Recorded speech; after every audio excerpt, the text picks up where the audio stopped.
केंद्रीय मंत्री भूपेंद्र यादव पहुंचे बहरोड के हरी महल रिसोर्ट, जहां प्रबुद्धजन कार्यक्रम के दौरान लोगों को संबोधित करते हुए कहा कि भारत देश का विदेशों से समझौता विकसित भारत की नींव का पत्थर साबित होगा।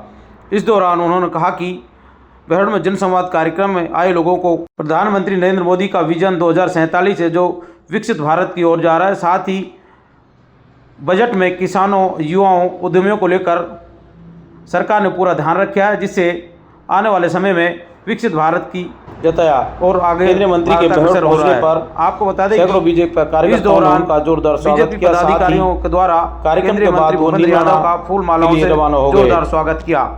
साथ ही मीडिया से बात करते हुए कहा कि आने वाले समय भारत आगे की ओर बढ़ रहा है। पिछले 10 सालों में प्रधानमंत्री नरेंद्र मोदी के निरंतरता के साथ एक स्थायी और महत्वपूर्ण सरकार इस देश को देखने को मिली। 2014 में भारत की अर्थव्यवस्था 5वें नंबर पर थी, लेकिन अब वो बहुत आगे है। साथ ही सभी लोगों का आभार जताया। प्रिय परिजनों को खोया है और जिन्होंने जो घायल भी हैं उनके प्रति अपनी संवेदनाएं व्यक्त करते हैं और ईश्वर से प्रार्थना भी करते हैं कि इस दुख की घड़ी में उनके सारे सपनों में हम अपनी प्रार्थना के साथ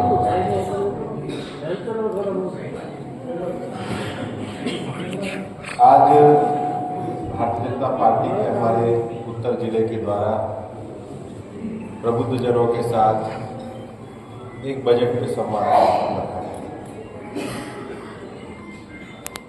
और लघु उद्योग भारती से लेकर अन्य सभी संस्थाओं के लोग भी यहाँ पर उपस्थित हैं।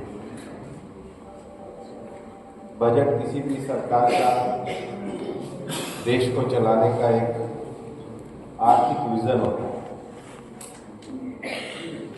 इस देश का सौभाग्य है कि पिछले 10 सालों में प्रधानमंत्री नरेंद्र मोदी जी के नेतृत्व में निरंतरता के साथ एक स्थायी और मजबूत सरकार का शासन इस देश को देखने को मिला है।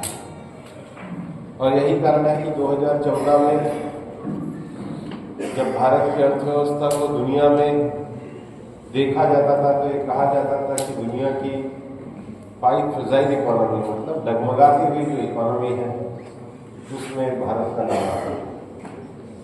मनमोहन सिंह जी के अंतिम शासन कालों में कोई महीना ऐसा नहीं जाता था जब सरकार का कोई घोटाला बाहर ना आता हो और कोई मंत्री जेल न जाता। और निर्णय लेने की जो क्षमता थी वो मनमोहन सिंह जी के पास में नहीं थी। वो एक और संवैधानिक सत्ता जो एडवाइजरी बॉडी के रूप में काम करती थी, उसके हाथ में सारी सत्ता की। और ऐसे में देश की आकांक्षाओं को देखते हुए देश को ऐसा लगता था कि देश में मजबूत भारत के लिए जिस सरकार के निर्माण की अपेक्षा की गई 2014 में प्रधानमंत्री नरेंद्र मोदी जी की अगुवाई में वो सरकार बनी। अगर 10 सालों के इस दौर में अगर हम देखेंगे तो भारत ने अनेक क्षेत्रों में तरक्की हासिल करी और सबसे बड़ी तरक्की हासिल तो ये हुई कि 2014 में जो हिंदुस्तान दुनिया की 5 डगमगाती हुई अर्थव्यवस्थाओं में था, वो जब 2023-24 में हम चुनाव में गए उस समय हिंदुस्तान दुनिया की 5वीं सबसे बड़ी अर्थव्यवस्था था।